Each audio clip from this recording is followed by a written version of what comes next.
TTD మాజీ AVSO Parakamani కేసులో ఫిర్యాదుదారుడు సతీష్ కుమార్ హత్య కేసులో దర్యాప్తు ముమ్మరం చేశారు అధికారులు. ఈ కేసులో సతీష్ కుమార్ ఫోన్ కీలకంగా మారింది. పరకామణి కేసులో ఈ నెల 6న విచారణకు హాజరయ్యారాయన.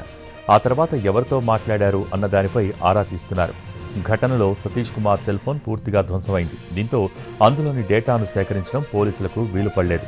ఆ ఫోన్ను ఫోరెన్సిక్ ల్యాబ్కు పంపించారు. పరకామణిలో జరిగిన చోరీ కేసులో సతీష్ కుమార్ ఈ నెల 6న విచారణకు హాజరయ్యారు.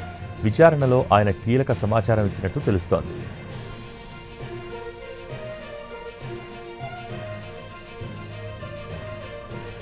పద్నాలుగున మరోసారి విచారణకు హాజరు కావాల్సిన ఆయన రైలు పట్టాల పక్కన శవమై కనిపించడం అనుమానాలకు తావిస్తోంది.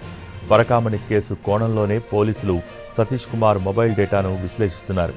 6 నుంచి 13వ తేదీ అర్ధరాత్రి వరకు సతీష్ ఎవరెవరితో ఫోన్లో మాట్లాడారు, మెసేజ్లు, వాట్సాప్, ఇంటర్నెట్ కాల్స్ డేటాను పరిశీలిస్తున్నారు. మరోవైపు ఆ రోజు రాయలసీమ ఎక్స్ప్రెస్లో ప్రయాణించిన పాత నేరస్తులను పోలీసులు విచారిస్తున్నారు. మొత్తం 13 మందిని గుర్తించినట్టు తెలిసింది.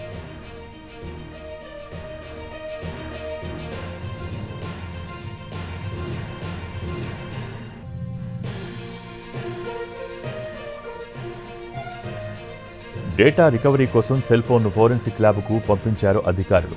ఈ నెల 13న రాత్రి రైల్వే స్టేషన్ సమీపంలో ఓ టీ కేఫ్లో టీ తాగినట్టు గుర్తించారు. అక్కడ ఉన్న సీసీటీవీ ఫుటేజ్ ఆధారంగా కేసు దర్యాప్తు చేస్తున్నారు.